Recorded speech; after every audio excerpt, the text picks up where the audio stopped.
Magandang umaga po sa ating lahat. Pwede niyo po bang tignan yung katabi niyo at sabihan niyo po siya ng bonjour? Bonne journée, comment ça va?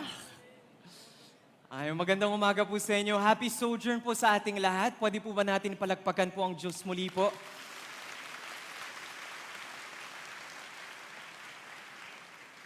Pwede niyo po bang tignan yung katabi niyo at sabihan niyo po siyang hindi pa tapos? Yan. Ulit po with more energy, sabihin po natin sa ating katabi, hindi pa tapos. And I guess po as we enter po into the celebration po of 41 years po, yan po yung tumatatak po sa akin. For the past months po, upon preparing po for Sojourn23 po, I've been watching po some documentaries po and I've stumbled upon a story po na magpamilya po ng mga chef po in France. And up till the fourth generation po, hindi po natatapos po ang kanilang lagbayin po bilang chef po sa France. And upon continuing with that documentary po, yung ending po ng documentary is l'histoire n'est pas finie. Which means, ang kwento po ng Diyos po, hindi po natatapos. Kaya ulit po, tignan niyo po yung katabi niyo at sabihan niyo po siya, hindi pa tapos. And I guess as we enter 41 years po, we must have this mindset po na ang kwento po ng Diyos po sa atin po, sa mga Pilipino, sa kayumanggi, whether that be here in the Philippines and outside of the Philippines po, hindi po natatapos. That's why po today po I'd like to acknowledge because I'm sure po nandito po yung mga outreaches po natin represented and many of us don't know po na meron po tayong mga outreaches here in the Philippines and outside of the Philippines. Kaya pwede ko po bang hilingin yung mga representative ng mga outreach, magtaas kamay po. At palakpakan naman po natin sila if you see them po yan. Sige po, taas kamay po. I know we have people from the Visayas po, Mindanao. I saw people from Europe po as well. So, and today po, of course, we have people watching us online na kahit hindi po sila makapunta po dito, they're joining via live. Palakpakan naman po natin sila. They're celebrating with us. They're journeying with us po. Sama-sama po tayong sumasamba po sa Diyos. In Europe po, kung pwede ko lang pong dalhin ng buong Europe po dito, nagawa ko na po. But as you know po, we have 5 churches in Europe po and mamaya po ng mga alas 6 or alas 7 po ng umaga po doon, they will gather together and they will watch this celebration and join into this wave of the good moves. Kaya po, doon niyo po makikita ang ating celebration po or yung mga pangyayari po dito, it goes beyond the walls of Crossroad. Kaya po, upon entering po into our celebration, yan po yung tumatatak po sa akin for the past months. Now, after 40 years last year po, because 40 is such a beautiful number and memorable number for us and even for the Israelites, kasi 40 years po silang lumagbay po sa desert po bago po pumasok po sa lupang pangako. But as I go through the stories of the Israelites po, as I go through the story of Joshua, when it was time for them after 40 years po to enter the promised land, hindi po naging mas madali po ang kanilang lagbayin po. Naalala niyo po? Joshua 1, Joshua 2, and all the chapters after po, yung pagpasok po sa lupang pangako po was not an easy task. Yung pagpasok po sa lupang pangako was not a job done because of the 40 years. Hindi po after 40 years, pagpasok po ng lupang pangako, dun pa lang po nagsisimulang lagbayin po nila. Do you remember? Yan po yung sinabi po ng Diyos po, paalala po kay Joshua, be strong and courageous. Marami kayong haharapin bilang people. And that's why us, as we enter this 41 years po, we must understand, una po, hindi pa po tapos ang kwento po ng Diyos sa buhay natin. Hindi pa po tapos ang kwento ng Diyos po through us here at Bread. And we must understand as we enter the promised land, wala pong katapusan, fight after fight, war after war, challenge after challenge. Kaya po kanina, yung PA po si Kath po, we were at the backstage. Pahanda na po akong humarap po sa inyo. And syempre po, I was preparing po backstage po. Doon po ako nagpapalamig po sa AC kasi sobrang init po dito dahil sa mga energy nyo. And nung tinugtog po ang Say Yes, hindi ko po mapigilan. Sabi ko, kailangan kong pumunta doon. Kailangan kong makita yung mga galaw ng ating mga tao. Nats, tignan mga katabi mo. Sabi mo sa ngayon, galing mong gumiling. Diba? Yung kahit titigas ng katawan natin, wala tayong pakiram. So kanina po, I heard the song. Sabi ko, hindi po pwedeng hindi ko ma-experience live. And so pagpasok ko po kanina sa balcony, sabi ko, grabe, it's an energy that we can't contain. An energy that's very contagious. And that energy that is contagious, it make us see and look forward na hindi pa tapos yung kwento ng Diyos sa atin. Kasama ko pa po ba kayo? Are you all ready to celebrate with me po this 41 years? Sus ko po, parang ayaw niyo po yata. Parang hindi po kayo masaya sa aking pagmumuka, di ba? Are you ready to celebrate with us this 41 years? Yes! So today, as we start po our celebration, you see, kanina po, when Teacher F po was starting our opening act, and I don't know if you saw the videos or the slides that he was going through on Instagram, napansin niyo po? With everything that's been happening po these past years po in our world. Ako po, syempre po, hindi na po ako bata. Tumatanda na rin po, nagmamature po, and somehow, you become to see things differently when you are younger. You begin to feel things differently when you were younger. And 3-4 weeks ago po sa Europe, syempre sa lahat po ng mga pangyayari, there was a particular Sunday po kung saan sobrang bigat po ng aking puso sa pagtayo po at sa pagturo at pagbahagi po ng mensahe po ng Diyos dahil po sa mga pangyayari po sa mundo. I live in Europe. And grabe po, whatever you see in the news po, that's what we experience. That's what we live. That's where we live in. At yan po yung aming nakikita po. At yan po yung environment or yung zeitgeist po that we're in. It's crazy how, di ba po, we've been talking about depression, we've been talking about anxiety po. Grabe, ramdam nyo po sa mga taong nakakasama nyo po sa streets, sa bus, sa metro, sa airplane. Grabe po, ramdam nyo po. Yung bigat po, yung lungkot, ramdam na ramdam nyo po. And somehow, with everything that's been going, or with everything that's been happening po, I'd like to start with this question that Rich Villodas po was able to ask in his book po, Good and Beautiful and True. One of the questions that he asked is this: why is the world fractured? Why is it that we're so broken? Ay po, habang binabasa ko po si Rich Villodas, habang binabasa ko po yung mga questions po niya, ay po, hindi ko po mapigilan kundi, ay po, yung parang mabasag po yung aking puso. Kasi yung mga tinatanong po niya, totoo eh. When we look around us po, when we look at what's happening, not just outside of our country, but even in our neighborhood, sa ating mga tahanan, sa ating mga trabaho po, it's crazy how that sense of heaviness po is among us. Ramdam niyo po yung bigat, ramdam niyo po yung lungkot, ramdam niyo po yung hopelessness. And that's why when Rich Villodas writes, why is it that the world is fractured? Why is it that we are so broken as a people for such a time as this? Ito po yung panahon na sobra po tayong advanced, but yet morally, we're not advancing. Spiritually, we're not soaring.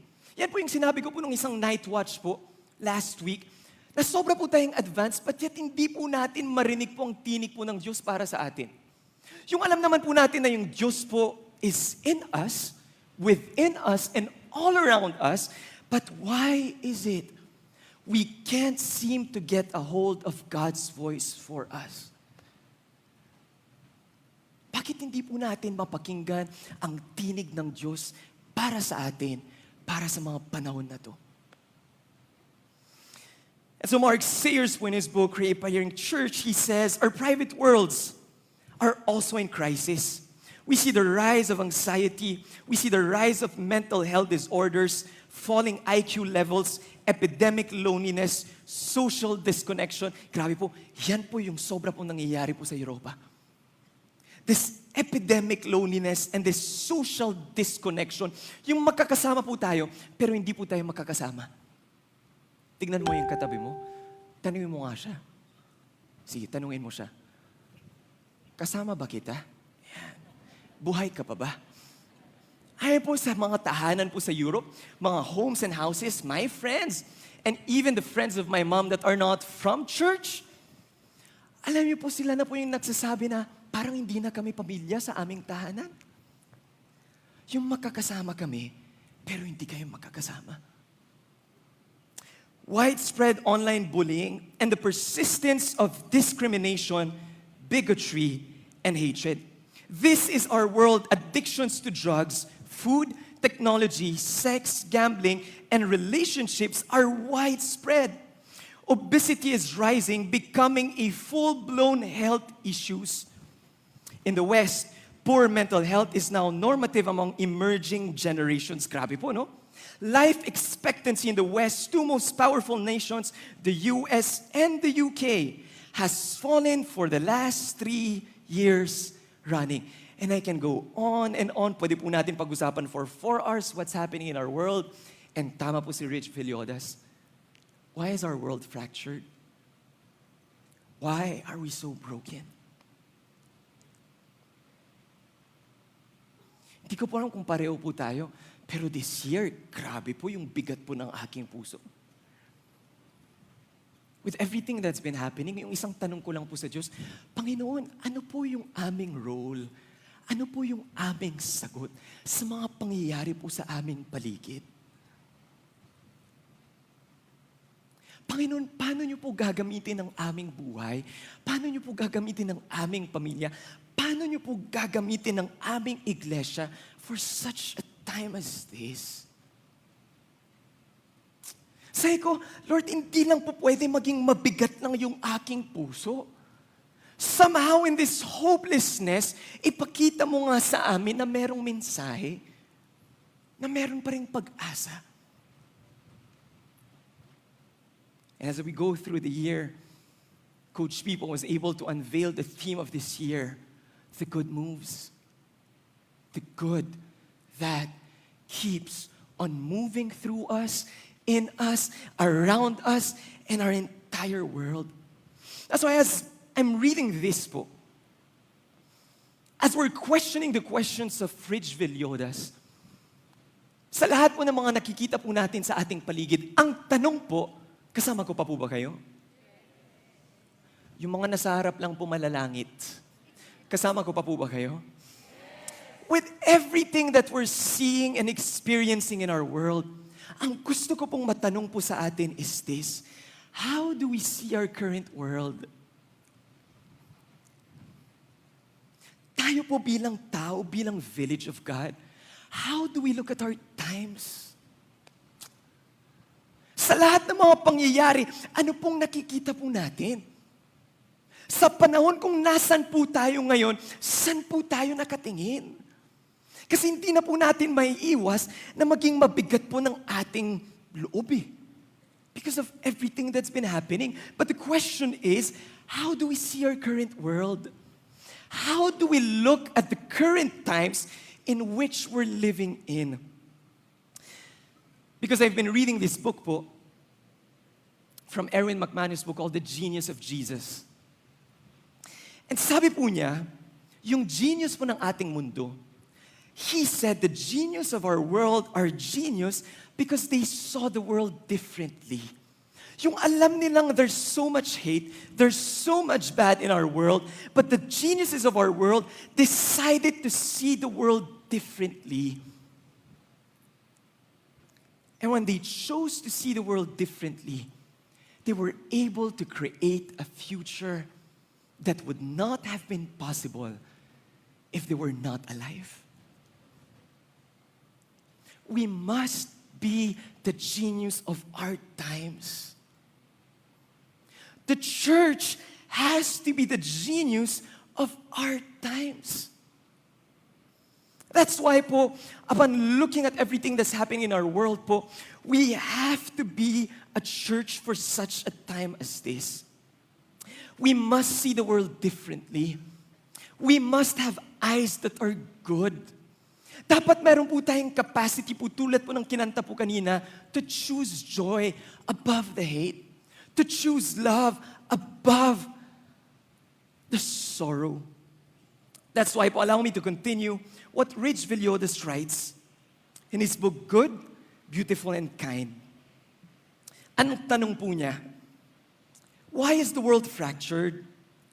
Why are we so broken? The simple answer is right here. Basahin po natin. Sin.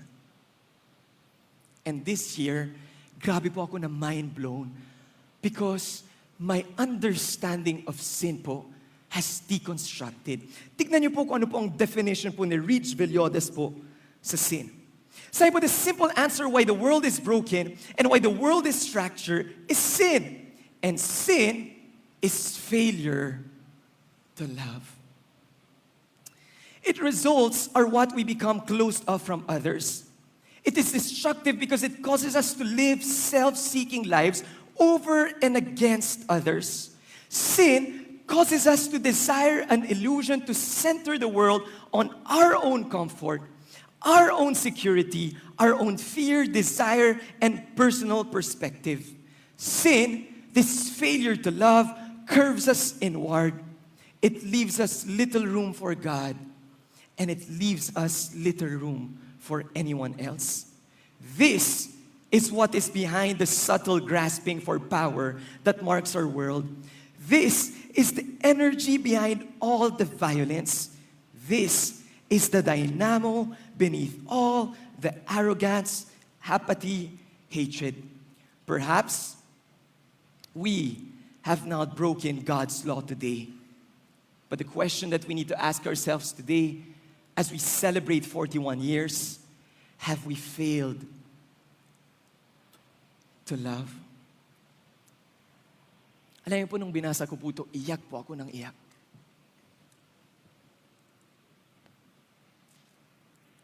Kasi totoo po yung tanong ko po sa Diyos.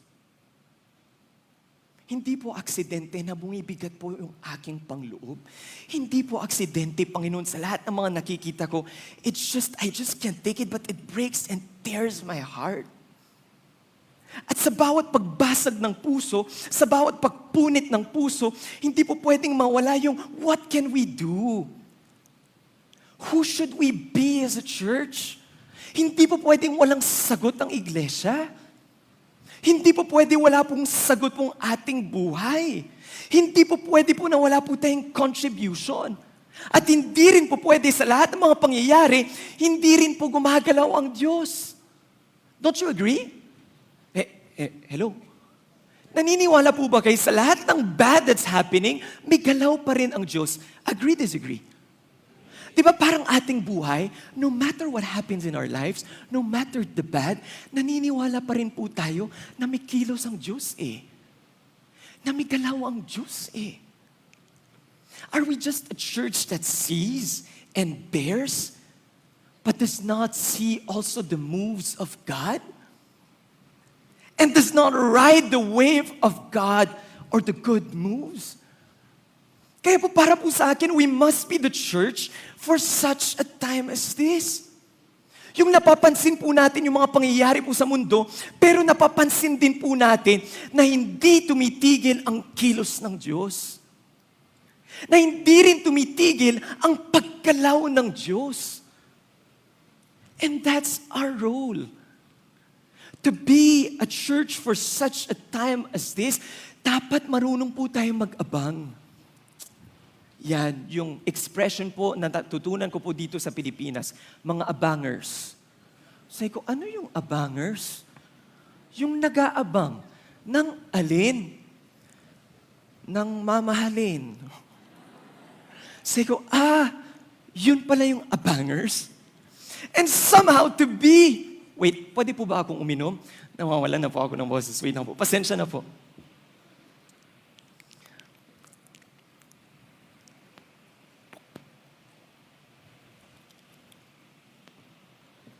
Pasensya na po, nagbibinata po ako.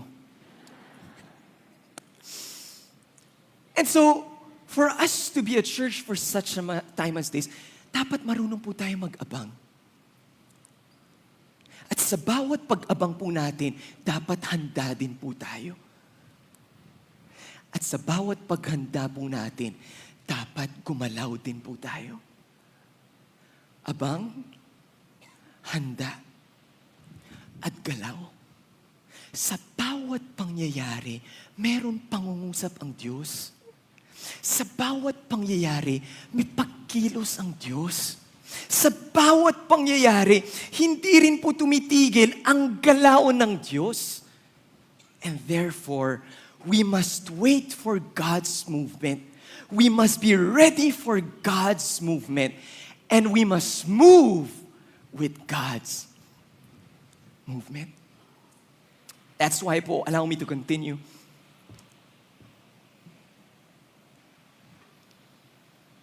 Sabi po ng Acts chapter 17 verse 26. Sabi po ni Paul, from one man, he made all the nations that they should inhabit the whole earth. And he marked out their appointed times in history and the boundaries of their lands.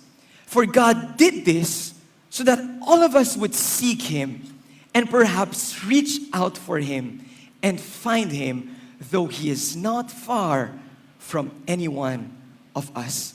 For in Him we live, we move, and have our being. With everything that's been happening po, say ko nga, kausap ko nga yung kapatid ko because yung kapatid ko po, he's 23 years old. At yan po yung nagmana po sa aking tatay, or sa aming tatay pala. Tatay din pala niya. Kung kilala niyo po yung tatay ko po, si Coach Boyet po, yung pinakagwapong pastor daw po. Pero that's the past. We have to move on, right? Hindi ko na po kailangang magsalita, but anyway. So, kapatid ko, nagmana po kasi yan sa tatay ko. Iba po yung kulot po ng kapatid ko. But somehow, my brother also is not stupid. Every time there's something going on in the world po, the first thing that he does is that he discusses it with me. Kuya, nabalitaan mo to? Kuya, nakita mo yun? At pag minsan, pag hindi ko nalalaman ko sa kanya kasi siya may TikTok, ako wala. Sabi ko, grabe, nakukuha mo na rin palang news sa TikTok.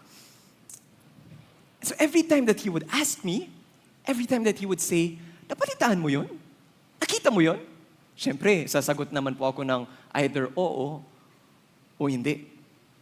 Pag sinagot ko pong oo, ang sunod niyang tanong, anong tingin mo? Sisip-isip ko patay tayo dito. And so I talk, we discuss. And the one thing that I like about Gab is that hindi siya nag-agree sa akin. Sa bawat ng sinasabi ko, parati siyang may kontra. Sisip-isip ko, bakit ka ba nagtanong? Di ba? Yung nagtanong ka pa, o kontra ka pa. Yung sasagot ako, bilang sasabi niya, yeah, but I don't agree with you. Sabi ko, wow. And every time that we talk and discuss whatever's happening in the world po, there's a tendency for us to see the bad, notice the bad, and dwell in the bad. And when we dwell in the bad, we are driven by the bad. Kasama ko pa po ba kayo?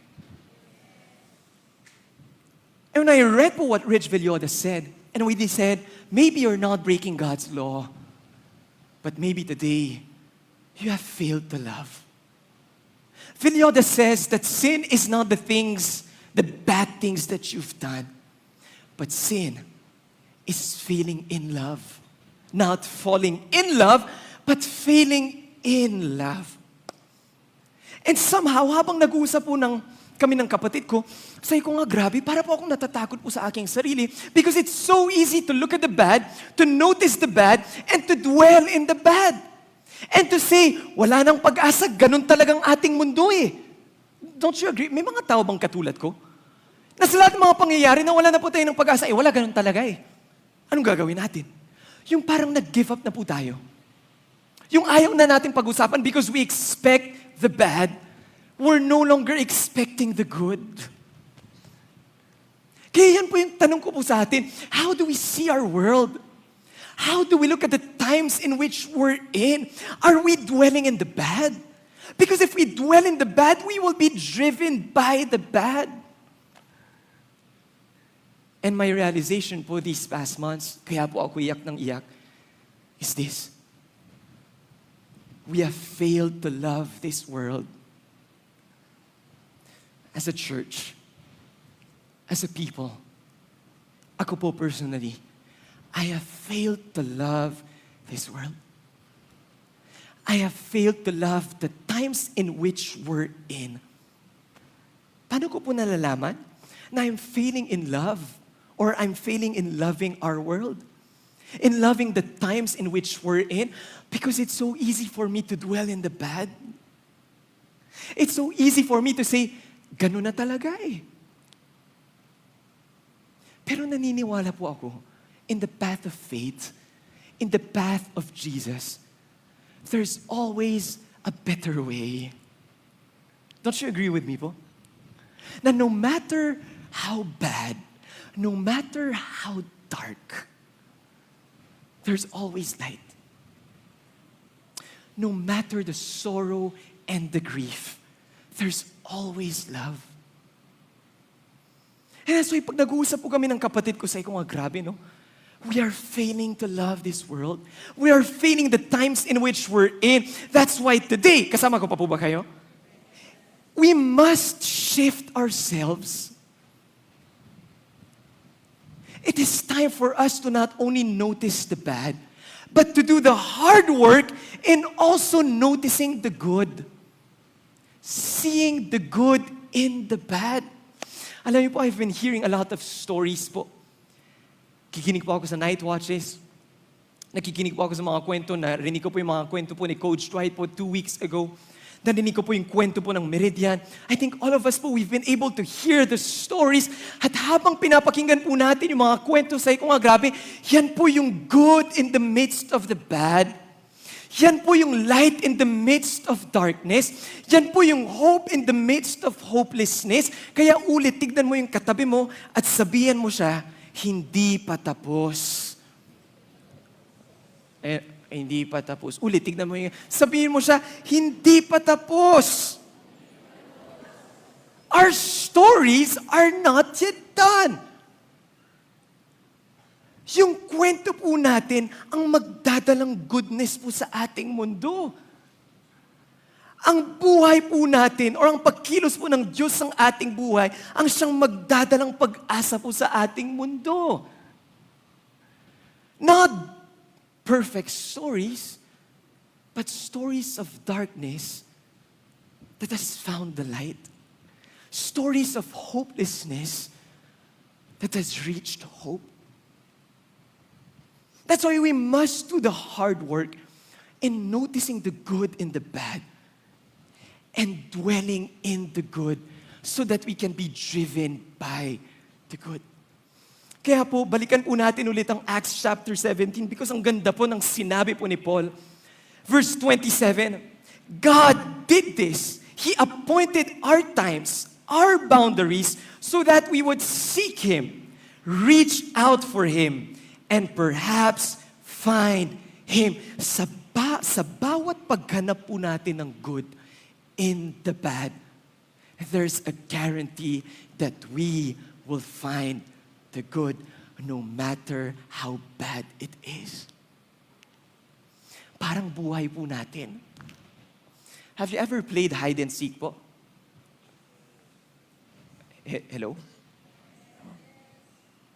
Yung pinaka ayaw ko po sa larong yun, yung pag ikaw maghahanap. Di ba mas madali na lang magtago? Kasi pag ikaw nagtago-tago ka at intayin mo, nahanapin ka niya. Yung pinakamahirap, pag ikaw maghahanap kasi para kang tanga. Parang nasan ba sila? And the hard work of finding the person, and that next person, it requires hard work. And that's why in Acts chapter 17, para pong ating mga buhay, no matter the bad that we're in, no matter the storms that we're in, and no matter the dark that we're in, it is our responsibility to seek out for Him, to seek out for the good, to reach out for the good. And when we do that, there's a beautiful guarantee for us to find the good. for us to find God.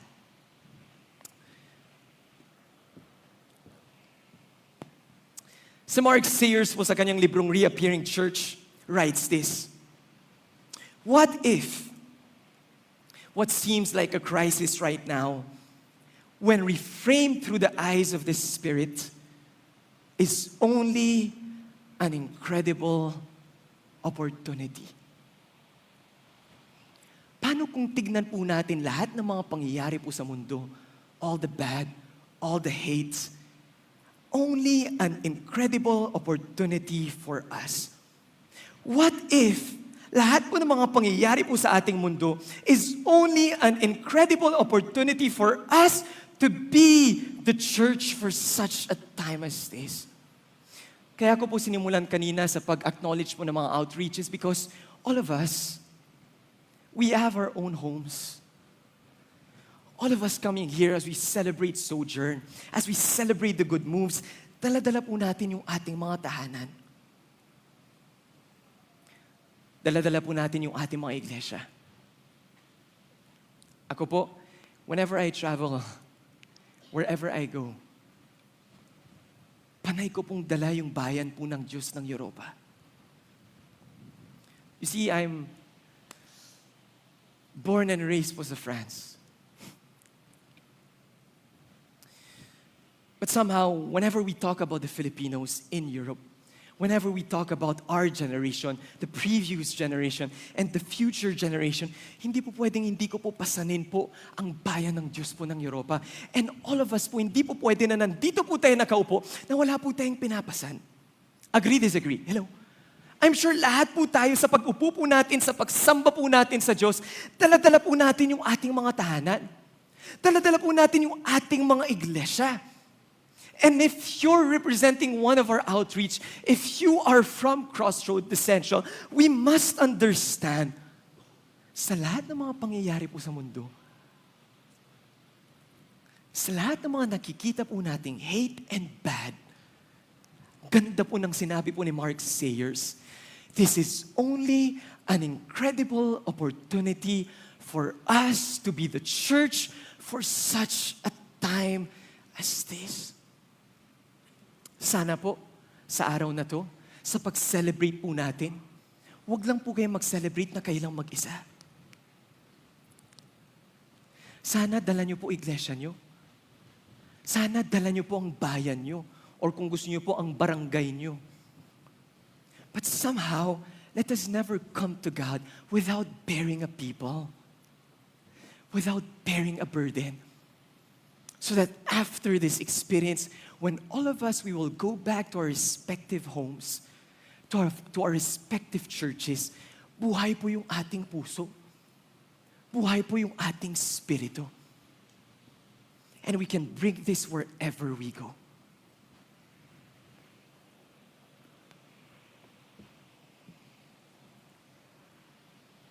Sabi po ni Mark Sayers, in the face of this cultural challenge, our programs, our smarts, our resources, our money, our communications, our skills, and our education are not going to cut it anymore.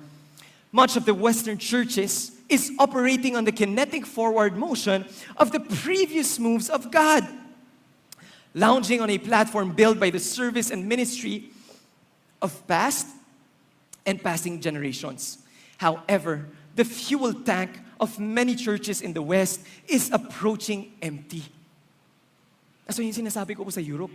Sabi ko nga po sa Europe, when we look at churches po, the church is failing the world. Ayon po sa Europe po, sa ating church po sa Paris, usually po kasi, pag bata po kayo, hindi ko po alam kung na-experience yun na po yun, pero pag bata po kayo, ayaw nyo pong umupo sa harap. Di ba po? Kasi yung mga bata pa cool. Pare, dito tayo sa likod. Boring yung mga nasa harap. Sa school po kasi, ako parati po ako nasa likod. Kasi pag nasa likod ka, pwede kang matulog. Pag nasa likod ka, pwede kang kumain. At pag nasa likod ka, hindi ka pinapansin ng teacher. Pero wag niyo po akong tignan ng ganyan. Graduated po with high honors po ako. Kaya, ay hindi naman po ako sa nagmamalaki. Pero kasi yung mga tingin niyo parang, ano ba naman tong pastor na to? Bulagbol. What I'm trying to say is that it's so easy for young people to sit at the back. Because when you're at the back, no one sees you, no one will appoint you, and no one will dare tell you something. You're in the shadows. And in Paris po, dun po ako natutuwa, yung ating mga kabataan po, sila po yung mga nasa harap. Sabi ko, bakit kaya nasa harap yung ating mga bata? Marami pa silang problema sa buhay.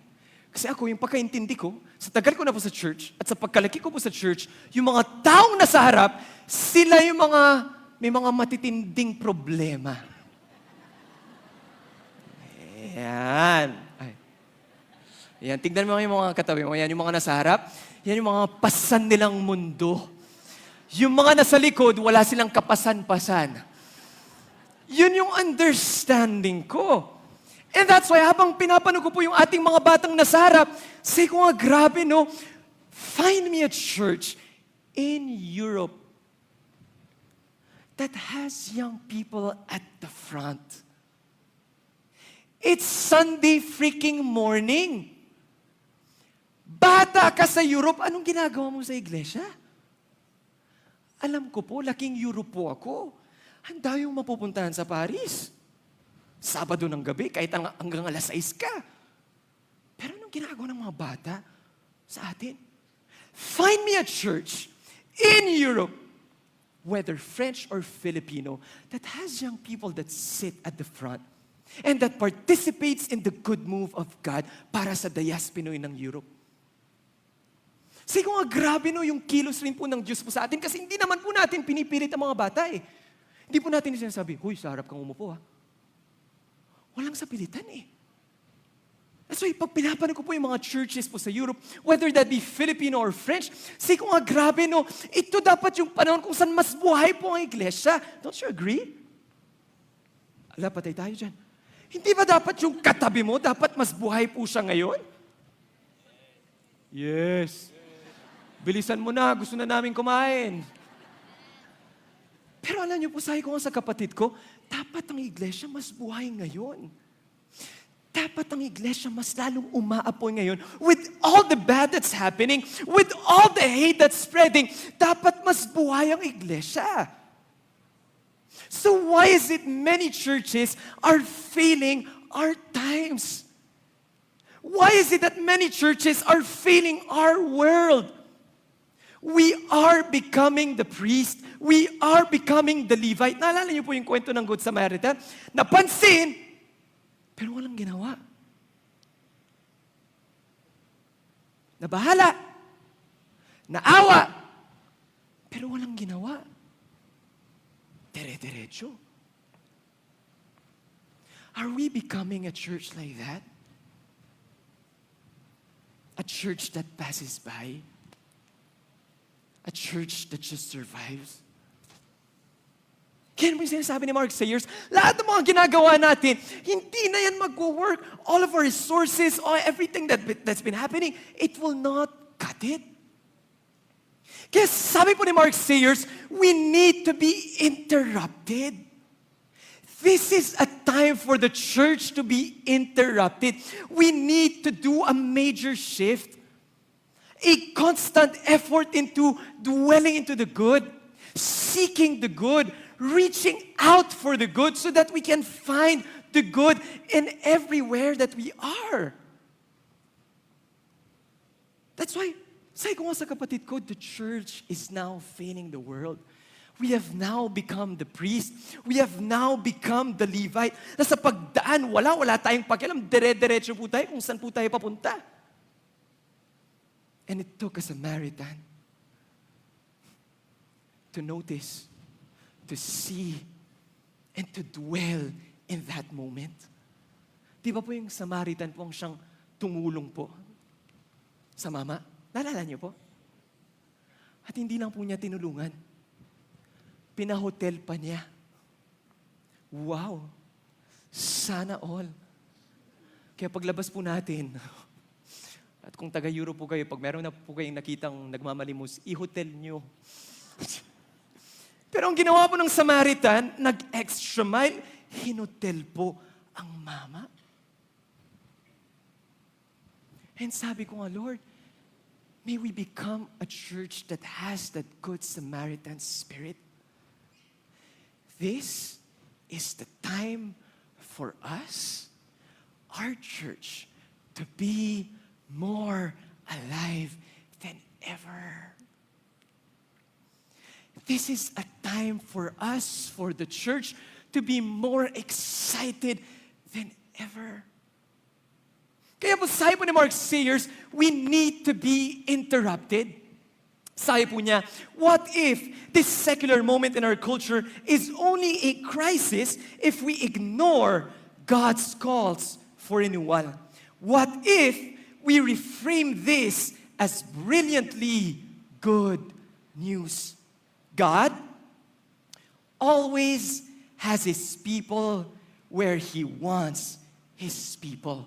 Tignan mo yung katabi mo at sabihin mo sa kanya, hindi ikaw, ulit, hindi ikaw, aksidente. We're not just passing by. Sabi po dito, God always has His people where He wants His people with nothing to turn to but Him. It is in this place of weakness that His power thunders forth.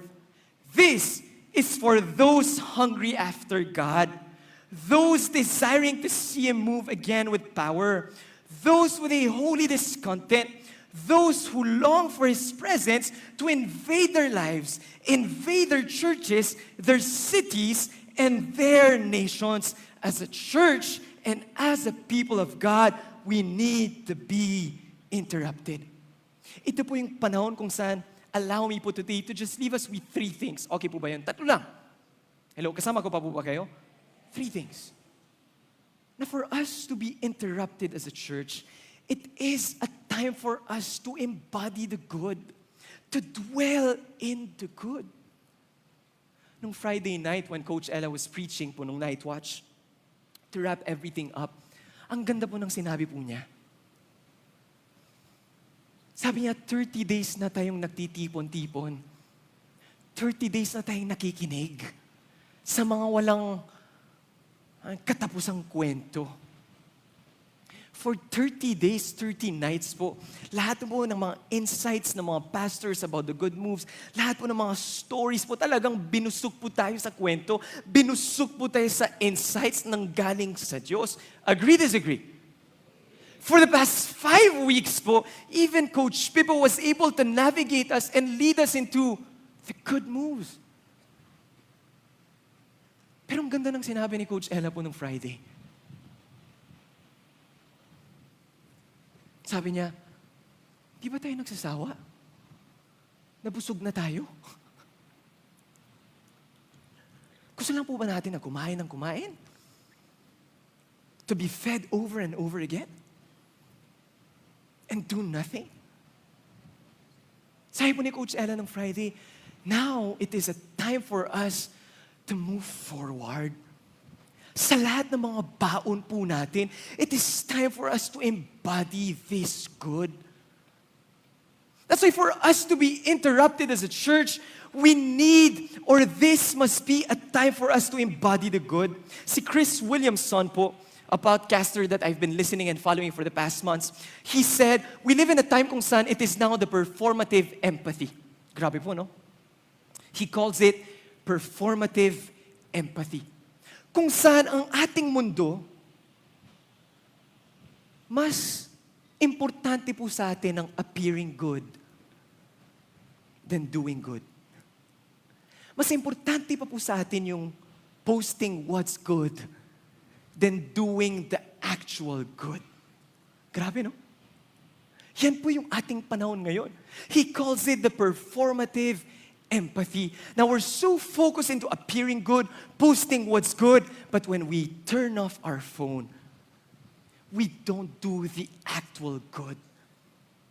And that's why for us to be interrupted, it is a time for us to embody the good, to embody the beautiful.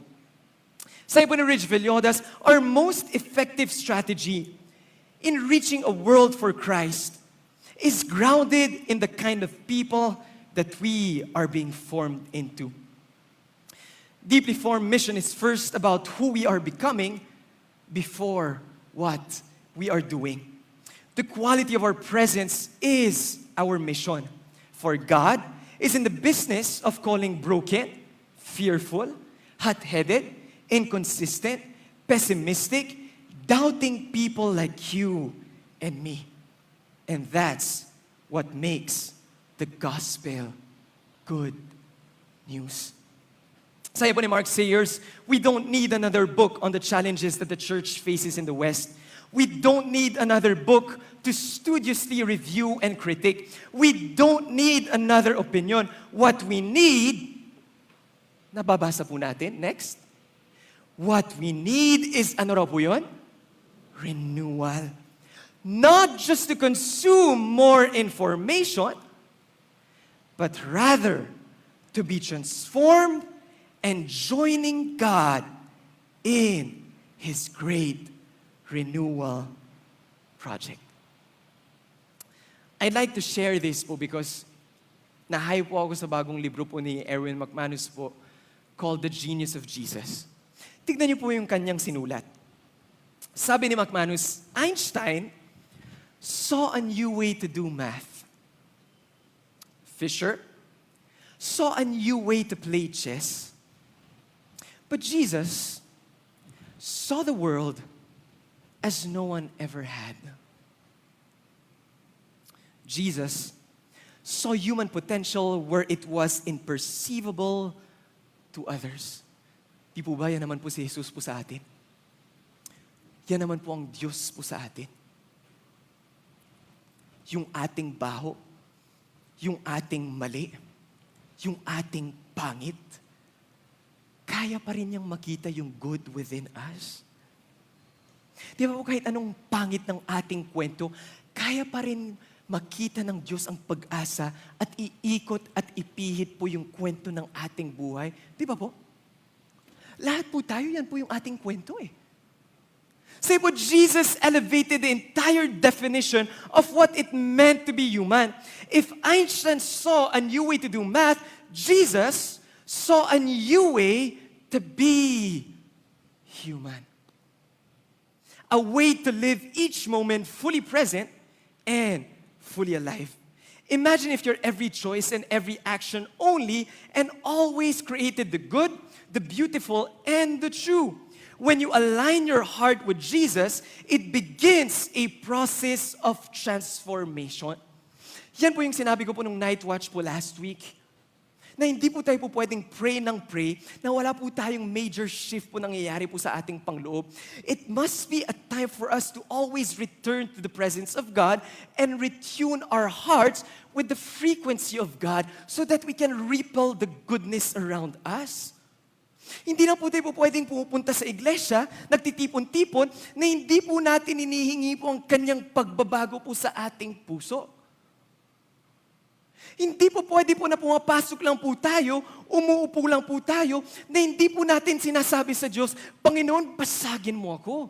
Panginoon, baguhin niyo po ang aking pangloob, ang aking pagtingin sa buhay.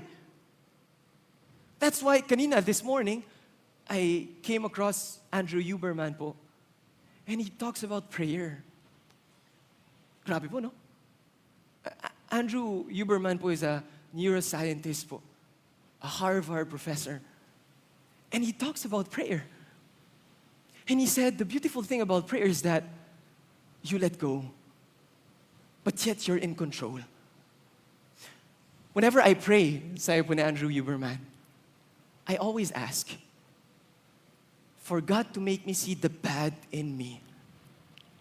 For God to make me see the ugly in me, so that I can ask Him to delete those defects in my character. So that I can ask Him to transform a new being in the way of my life. Kaya sabi po dito ni Erwin McManus, when you align your heart with Jesus, it begins a process of transformation. That's what happens when we embody the good. Yung hindi lang po tayo kain ng kain, hindi lang po tayo kinig ng kinig, pero sa bawat pagkinig po natin, meron po tayong galaw po na nangyayari po sa ating pangloob. Kasama ko pa po ba kayo? Hello? There must be a desire from us not only to find God, but to be moved by God. To be challenged by God. Ayun po kanong sinabi ko sa Europe. Sabi ko sa kanila, malalaman kong effective ang iglesia sa atin. Na effective ang good moves ng Diyos sa mga iglesia ng Europa. Hindi dahil every Sunday nabibless kayo. Tingnan mo yung katabi mo. Tingnan mo kung mukhang blessed na siya.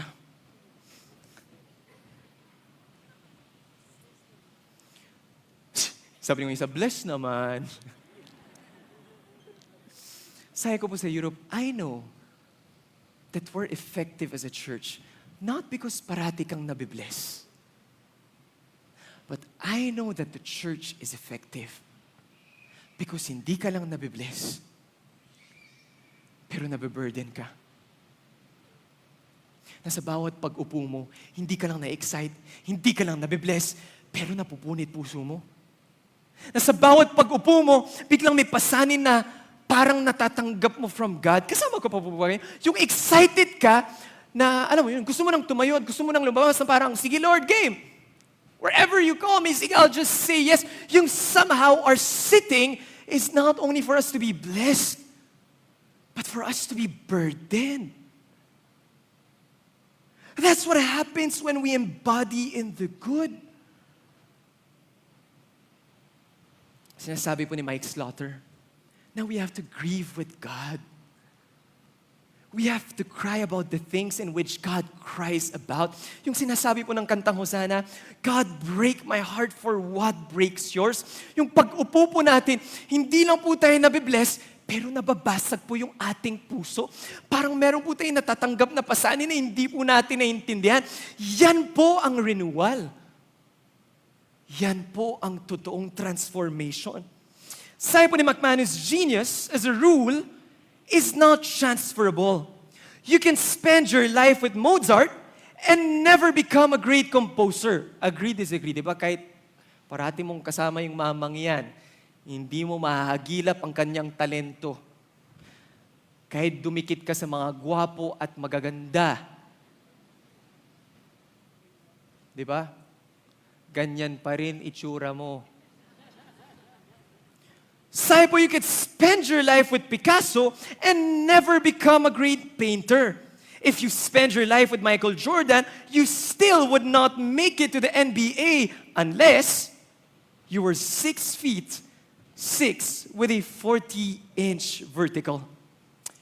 But with Jesus, his genius is dramatically the reverse. The genius of Jesus, it would seem, is contagious. His real genius was in making genius transferable. Jesus awakens the genius in everyone and anyone who would trust in his guidance and walk in his steps. If you let Jesus change your mind, he will awaken the genius within you. Tignan niyo po kung ano po nangyayari po sa atin when we dwell in the good. He will not make you great at physics. He will not make you great at music. But next, tignan niyo po. Pwede po ba nating basahin? He will give you new eyes to see the beauty and wonder all around you. Ayun po kung ano pong sinabi ko po kay Kat. Yung PA po natin, bago po ako pumasok dito. Sabi ko kay Kat, Kat, panahon na natin to.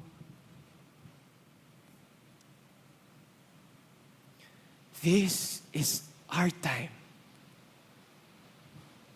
This is our fight. This, katabi mo, ikaw, us, is our people. And this is the time in which we're living in. And we must love it. Mahalin po natin yung ating panahon. Mahalin po natin yung ating laban. Mahalin po natin yung mga tao sa ating paligid, yung mga taong in-entrust at binigay po sa atin ng Diyos. Mahalin po natin ang mundo. So yung ganda po ng sinabi po ni McManus, He will give us new eyes when we dwell in the good, when we do a Acts 17 to seek Him, to reach out for Him, and to find Him. He will give us new eyes to see the beauty and wonder all around us. He will make us a conduit for the good, a conduit for the beautiful, and the true. Basahin po natin to next. And He, can we read? Will awaken within you all you need. Ano raw po yun? To be fully alive.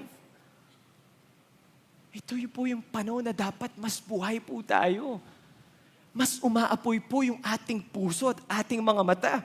Sabi po ni Mark Sayers, renewal happens when number one, we realign with God's presence. When we partner with God fully, and when we participate in His plan to flood the world with His presence. Pwede niyo po bang tignan yung katabi niyo? Pasensya na po pero ito po yung aking sakit. Tingnan nga po natin yung ating mga katabi. At pwede po ba natin itong sabihin sa kanila? Sabihin natin, psst. Bakit ako yung psst, psst nyo po? Yung katabi nyo. Sabihin nyo, psst. Or itapik nyo man. Yan. Sabihin mo sa kanya, mahalin natin ang ating kayamanan. Joke lang. Mahalin po natin yung ating panahon. Let us not despise the times in which we're in. Yan po nung sinabi ko po kay Kat na, Kat, panahon na natin. It's a way for me to tell us and even myself na it's not a time to run away. Hindi po natin po pwedeng talikuran po ang kilos po ng Diyos. Hindi po natin po pwedeng talikuran po ang mga galaw po ng Diyos. 41 years na po ang bread. Can you imagine? Kagabi po when we had intercession, yun po yung realization ko po, 41 years of God's goodness. 41 years of God's faithfulness. 41 years of people that decided to stand up, to take up space and say, this is our time, this is our fight, we will love this. And after 41 years, it should not stop. Kasama ko pa po ba kayo? Hello? Papayag po ba tayo na tumigil po sa atin ang kilos ng Diyos? Di ba hindi? Huwag po tayong papayag na sa atin po matitigil po ang paggalaw po ng Diyos. Mahalin po natin yung ating panahon. Mahalin po natin ang ating mga iglesia. Mahalin po natin yung mga taong binigay po sa atin ng Diyos. That's why kagabi po, when we had intercession, sabi ko sa kanila, hindi po pwede na hindi po natin ipag-pray ang tahanan po ng Crossroad. This is where it all began. And even nung hindi pa po nagsisimula po ang construction po ng Crossroad, it all began way before. And it should not stop with us. Sabi po ng Ephesians chapter 5 verse 1, watch what God does. And then, ano raw po yun? You do it. Just like children who learn proper behavior from their parents, mostly what God does is love you. Keep company with Him and learn a life of love. Observe how Christ loved us, for His love was not cautious, but ano raw po yun? But His love was extravagant. He did not love in order to get something from us, but He loved to give everything of Himself to us. At ang sabi po dito ni Paul, love like that. Helen Keller writes this,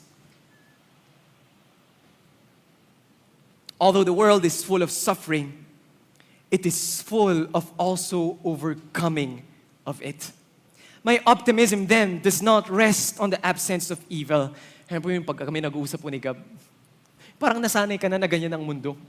Nasanay ka na na ganyan na yung mga tao. That's why, meron po kasi kaming aso.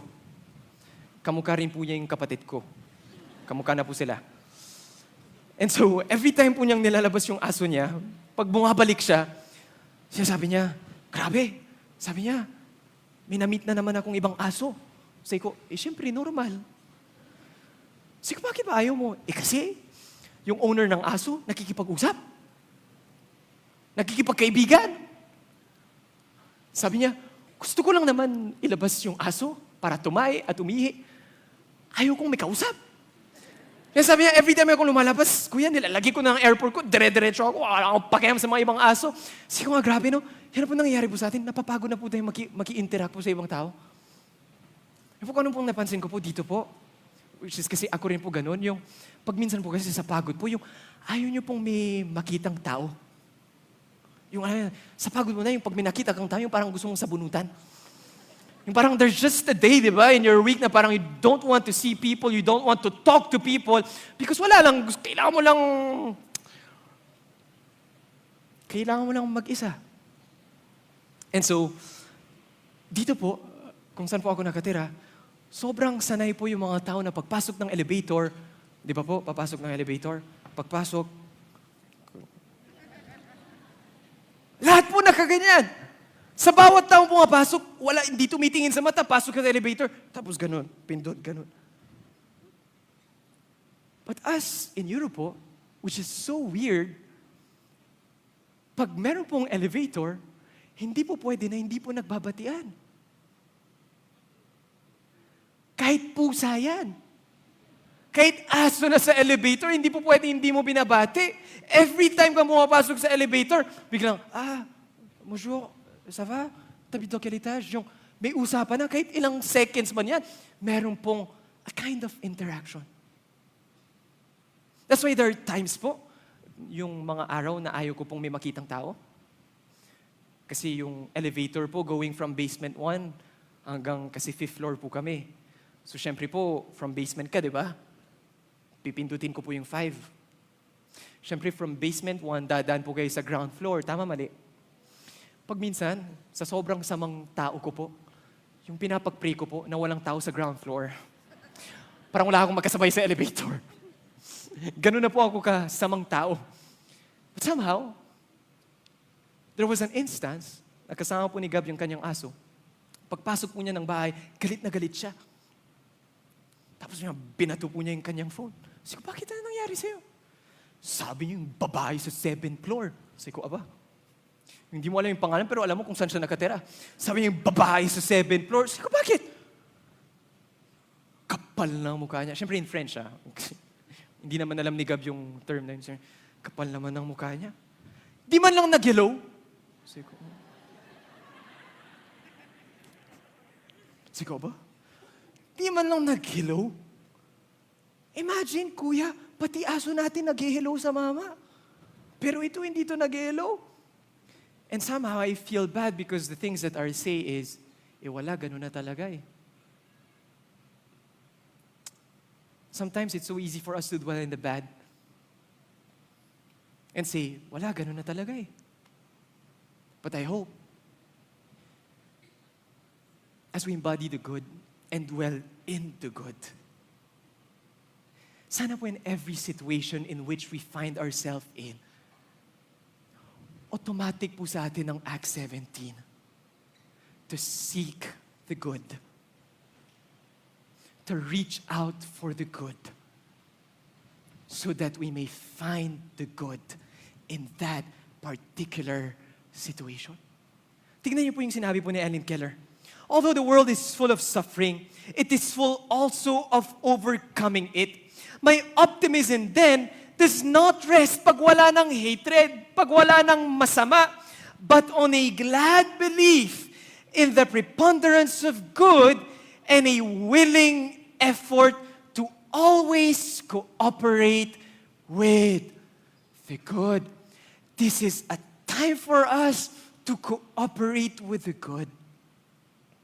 And to cooperate with the good requires endurance. Nakakapagod po siya, pero hindi po tayo tumitigil. For the past weeks po and months po, sa Europe po, I've been talking about burnout. Anyone here familiar po with that word, burnout? Anyone? Taas kamay po. Maybe in work, maybe your coworkers. But in Europe po, in the beginning of the year, or siguro po mula po ng pandemic po, grabe pong lakas po ng depression po, ng anxiety po among French people, European people, and even Filipinos po in Europe. And ang ganda po ng sinulat po ni Harry because he wrote a book po called Lost Connections, in which sinasabi po niya yung dahilan bakit sobra po tayong depressed at sobra po tayong anxious is because we've lost our connections. Yung hindi na po tayo marunong makipag-connect, makipag-interact. We no longer know how to look at one another's eyes. We no longer know what it is yung tapik, yung lapit. Pwede naman. Yan. Di ba? This, yung, di na po tayo sanay. Yung pagpasok mo sa elevator, kaganyan ka. We don't know how to look around. Look at eyes. Sometimes we don't need to say anything eh. Smile. Wag naman yung creeping smile. But a smile. A nod.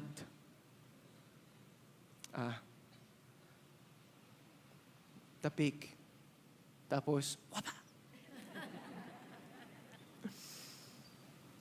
We've lost our connections. And the reason why we're losing this, the approaching, the touching, the communicating,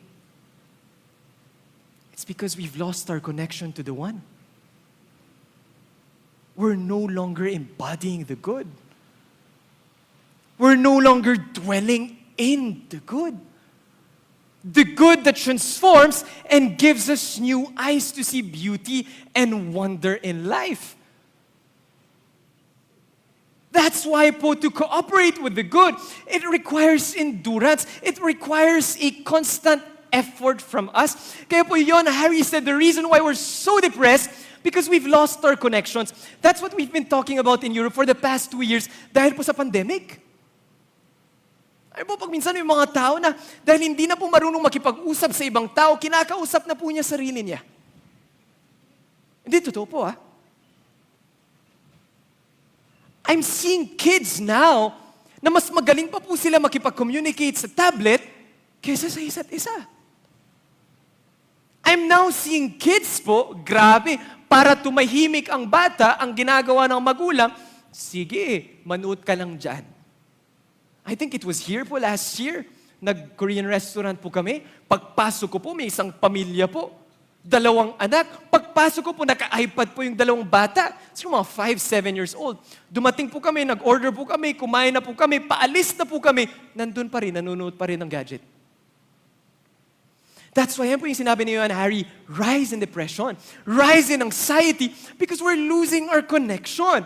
But this year, 3 years post-pandemic, now there's a new epidemic called burnout. And Harry beautifully again wrote a book called Stolen Focus. Yung dahilan, bakit po tayo nababurnout? Kasi sobra po tayong ngarag. Tingnan mo yung katabi mo kung kang ngarag. O hindi. Di mo kang pinagpalaya ng Diyos kasi 41 years. But because we're ngarag, our attention is everywhere. And sabi nga po ni Seneca, to be everywhere is to be nowhere. That's why burnout. Sabi po ng isang author po, burnout is not too much work. Kasama ko pa po ba kayo? Hello? But burnout is too little meaning. Ganda, no? Ulitin ko po. The reason why we're burning out, it's not because we have too much work, but it's because we have too little meaning. That's why Leonard Sweet po beautifully writes this. Sabi po ni Leonard Sweet, to be alive is to be gifted with a mission. To be alive is to be gifted with a mission, a magical, engrossing mission that leads us to adventure, that leads us to sacrifice, frustration, fulfillment, and holiness. Ang totoong buhay, yung taong may pinapasan. Kaya po nung namatay po si Matthew Perry po, yung sa Friends, yan po yung paalala ko po sa mga bata po sa Europe. Sabi ko sa kanila, I hope every death that happens will not only remind you that you will die one day, but sana in every death that happens, it reminds you that you should not forget to live and to be alive for such a time as this before you die. Yan po yung sinasabi ko po sa ating mga bata po sa Europe. Kasi yung mga bata po natin sa Europe, laking Europe, pinanganak po sa Europe, mga Europeans na po eh.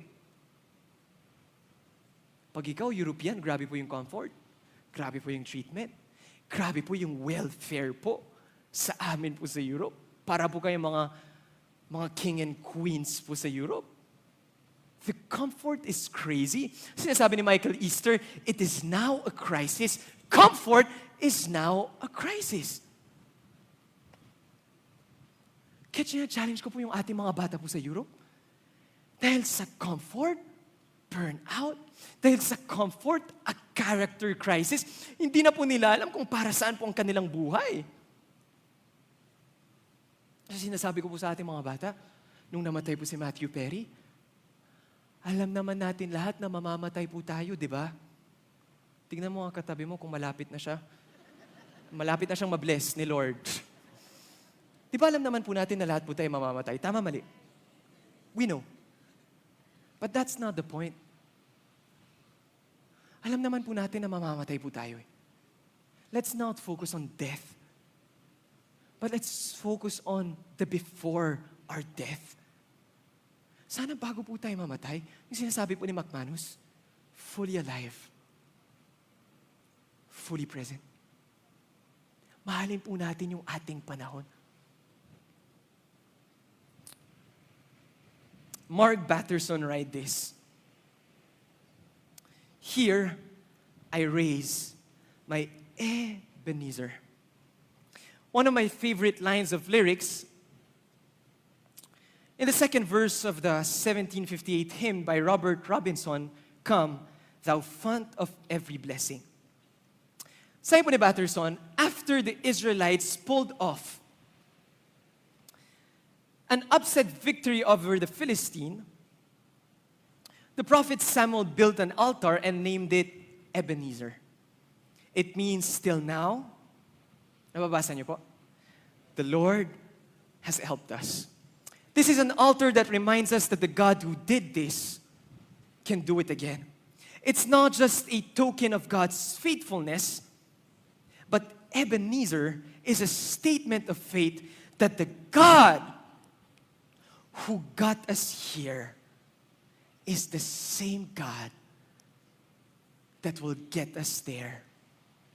That the God who did this is the same God that will do that. Diba habang binabasa ko po ito, I can't help but remind myself of our journey as bread. Now after 41 years, it is the God that got us here after 41 years.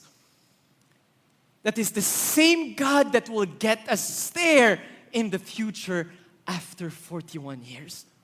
Kaya po sabi po ng Hebrews chapter 11, therefore, since we are surrounded by such a great cloud of witnesses, let us throw off everything that hinders and the sin that so easily entangles, and let us run with endurance the long race set before us, fixing our eyes on Jesus, the pioneer and perfecter of our faith.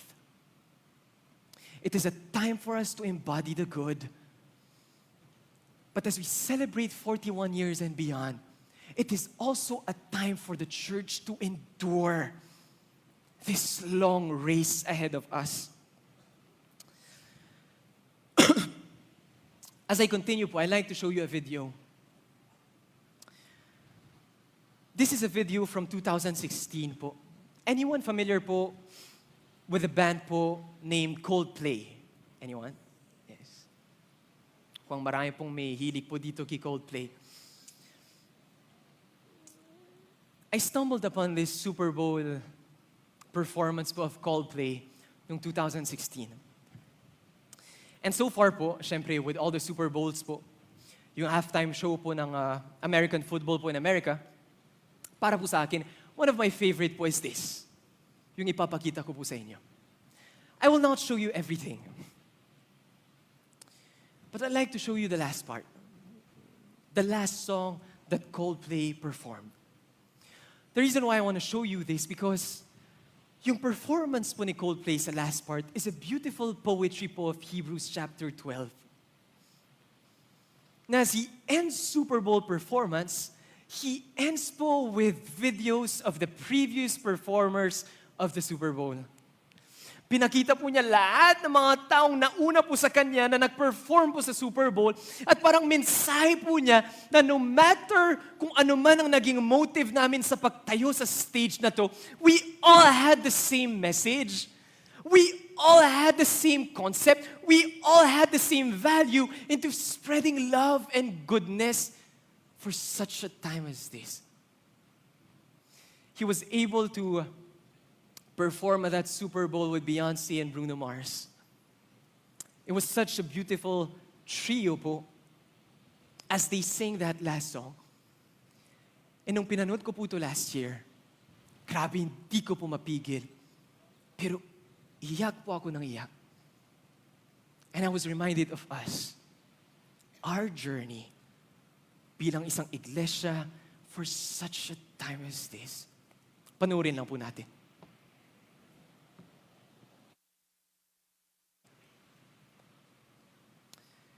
Therefore,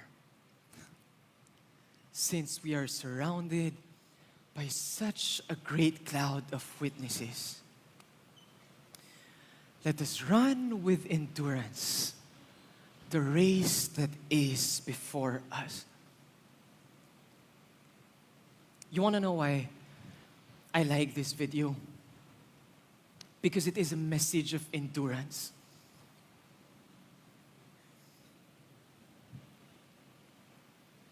I mentioned this po nung night watch last week. But last year po, nung 40th year anniversary, it was also the year that my dad passed away. And so, 2022 was one of the worst of times for us. But I can say, it was also one of the best times for us. Mas bittersweet po siya because last year was also the 40th year anniversary of us. And the reason why it was bittersweet for me because yung taong pinaka-excited na mag-celebrate ng 40, siya po yung hindi po nakaabot. Tatay ko po. Imagine niyo po, nung 39th year, naalala niyo po sa Intramuros po tayo, yung hindi pa po nagsistart ang anniversary, sabi niya, Kevin, kumuha ka na ng ticket for next year. Punta tayo sa 40 years. Buong pamilya.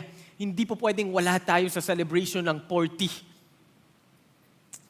That was nung Nightbird Sojourn. And then Papa died, Papa passed away, before even the 40th year celebration arrived. And so last year, it was bittersweet for me because when we were here, at nung nagkaroon po ng power outage, and when I saw how God moved through us, hindi po ako mapakali. And si Coach Ime, katabi ko po siya. And I think she saw me bawling my eyes out. Yung, alam niyo po yung umiyak kayo pero pinipigil niyo? Hindi ko pa kung na-try niyo na po yun. Pag hindi pa try niyo, yung alam mo yung iyak na iyak kayo, talagang bubuhos na lahat pero pinipigil mo because syempre you don't want to make a scene next. Diba? Kumbaga, grabe yung pinipigil mo. Pinipigil ko po yung luha ko po. Gusto ko lang pong umiyak ng umiyak. And I saw Coach Ime, katabi ko po, tapos biglang tinapik po ako. Then tapos niyakap niya ako, and then I don't know if it was her or Coach Ella, sabi ko nga na parang, I don't deserve this. Kaya po ako umiyak last year. Sabi ko, I don't deserve experiencing this. Because what have I done? To be able to experience such a movement like this. I'm part of the second, third gen. At yung sinasabi ko po kikat kanina, na panahon na natin. Sabi nga po ni Shakespeare, it is a time for us to meet the time as it seeks us. Inahabol po tayo ng panahon eh. Inahabol po tayo ng kilos ng Diyos. Yung dapat tayo po yung nakaabang, tayo po nag-ahabol, pero wala po tayong Diyos. Inahabol po tayo ng kilos ng Diyos. Hindi po tayo pinapatulog po sa mga galaw po ng Diyos. That's why last year po sinasabi ko po kay Coach, I don't deserve all of this. The person that should experience this is the one that is dead. I'm part of the second and third gen. Everything that I'm experiencing now, naalala niyo po yung that verse po in the Bible, to whom much is given? Naalala niyo po? Much is required. After 41 years, church, look at us. There is so much that is given to us. Agree, disagree? Hello? Don't you agree po? There is so much that's been given to us. Yung faithfulness ng Diyos, yung goodness ng Diyos sa ating mga pamilya, sa ating mga kwento, sa ating mga tahanan. There's been so much that's been given to us na hindi naman po natin deserve. Na hindi man lang natin iniling, but it was just plainly given to us.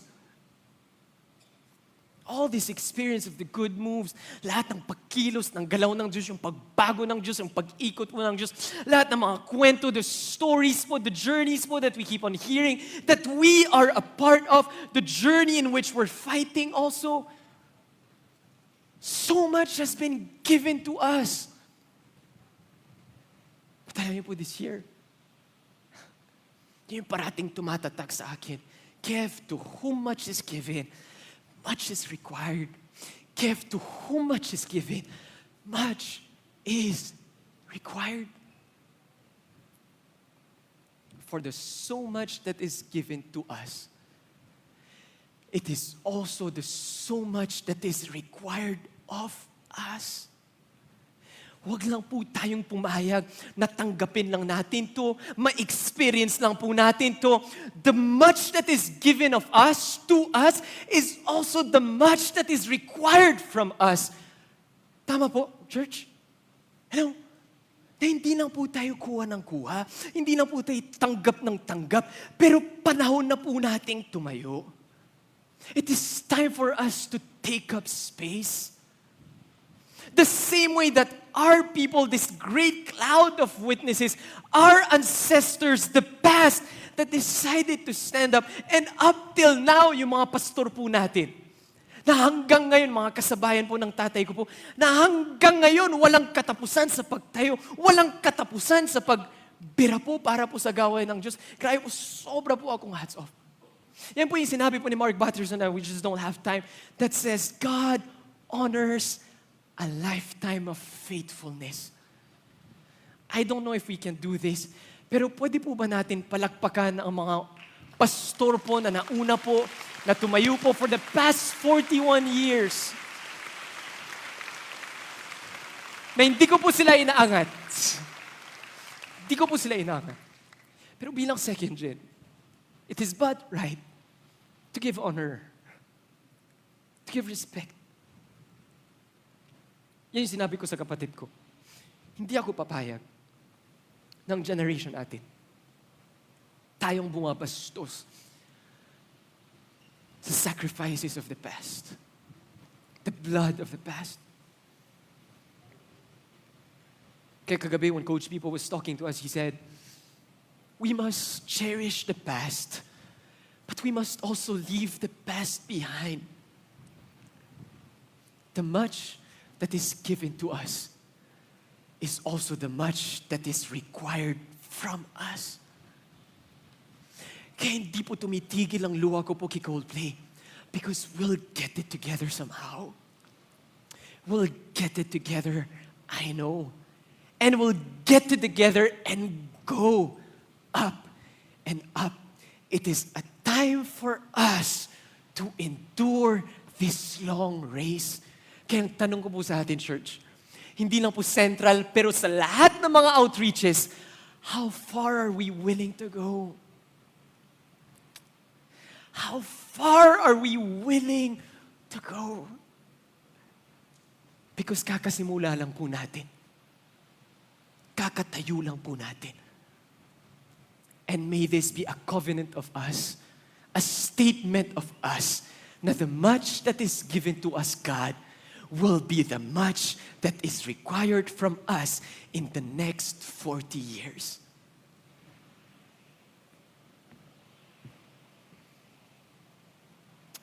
Allow me to end Hebrews chapter 12.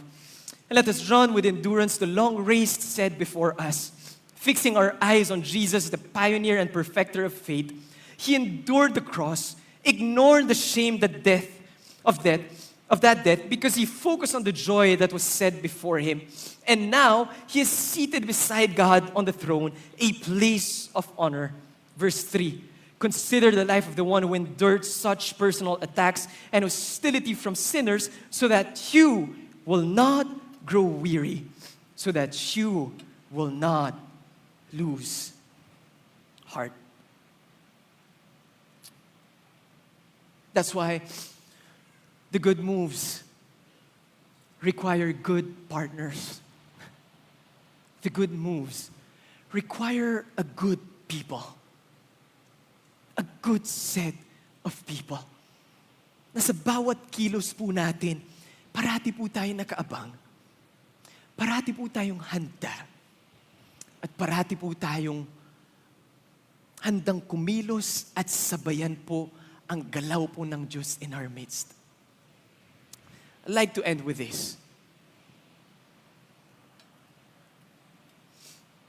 Sabi po ni Mark Batterson sa kanyang librong Chase the Lion. He challenges people and asks, what impossibility do you need to repent of? It's not just our sin that we need to repent of, but also our small dreams. Pag minsan hindi po natin napapansin, sobrang late po ng ating mga pangarap. Sobrang lumiliit po yung ating pananaw po sa buhay. That's why po for us po, to be interrupted for such time as this, to be at church for such a time as this, it must be a time for us to embody the good. It must be a time for us to endure this long race. And lastly, as I end po, it is also a time for us to expand our faith. Now, basahin po natin yung sinabi ni Batterson. Sabi po niya, what impossibility do you need to repent of? It's not just our sin that we need to repent of, but it's also our small dreams. The size of your dream may be the most accurate measure of the size of your God. Is God bigger than your biggest problem? Is God bigger than your worst failure? Is God bigger than your greatest mistake? Is God able to do immeasurably more than you can all ask and imagine? For a God-sized dream will always be beyond your ability, will always be beyond your resources. The much that is required from us to dream long, to dream big, will require the beyond of our abilities, the beyond of our resources. Because sabi po ni Batterson, unless God does it, it cannot be done. But that's how God gets the glory. Sabi po ni Mike Slaughter, we must press forward with open arms. For the world is waiting for the reality of God's presence to be demonstrated through you. We must unlearn the notion of faith being simply the absence of doubt. A time for us to expand our faith. Basahin po natin. Faith, nandyan lang po yan. Lalabas at lilitaw din po yan. Parang Diyos. Sabi po, faith is acting on what God says. Faith is following God's directive at any given time. Faith is pressing forward no matter what. Yan po ang faith. Many of us wish we had more faith, but that's not really what we need. We simply need to act on the measure of faith that we've already received through God's grace. We need to keep looking forward to bigger and better things, to the city that has foundations and whose architect and builder is God. We are demanded a forward focus. Sabi po ni Mike Slaughter, to get bigger, sometimes we might have to get smaller.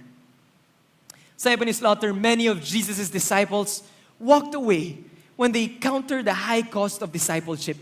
But some were willing to pay the price, knowing that living out God's kingdom was worth the personal cost. Now listen to this, church.